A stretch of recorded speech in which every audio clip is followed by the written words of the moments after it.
Hi, this is Keith Curtis with Things I Have Discovered. During the summertime as a child, all the guys in my neighborhood would get up early in the morning and walk to the local park to play baseball. Hitting the ball, running as fast as we could to get to first base or steal home, sprinting in the outfield to catch the pop fly or stop the grounder so that we could throw it or run it to second base. We built up a gigantic thirst. On the way home, we'd stop at the neighborhood convenience store, get a candy bar or peanuts, and the biggest ice-cold bottle of pop we could afford. Yep, back home, we called it pop. And then we'd chuck it down. But you know what? Not long afterward, we would be thirsty again. It was then that I realized Mom was right. Though it tasted really good and hit the spot, it didn't really quench our thirst like good old-fashioned water. Darn, I hated that. But it's true. I read somewhere that we can live up to 6 weeks without food, but only about 3 days to a week without water. At least 60% of our bodies consist of water, so our lives depend on it. And because it's so vital, the Scriptures draw frequent analogies to water and its life-giving properties.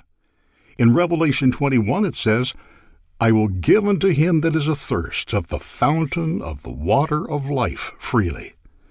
In John 4, Jesus said, "But the water that I give him shall be in him a well of water springing up into everlasting life."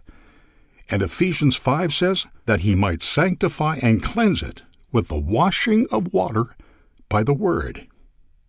Ron Ovitz shares this: "There is a deep thirst in our hearts for God." David used this analogy of a deer that has been walking in rough terrain, foraging for food, only to build an incredible need for water. Driven by thirst, the deer longs to drink from a stream. In the same way, David says that he had a thirst for God. Brennan Manning writes in his book, Abba's Child, "The deepest desire of our hearts is for union with God. From the first moment of our existence, our most powerful yearning is to fulfill the original purpose of our lives. We are made for God, and nothing less will really satisfy us. The meadows, though lush with grass, could not give the deer what he wanted.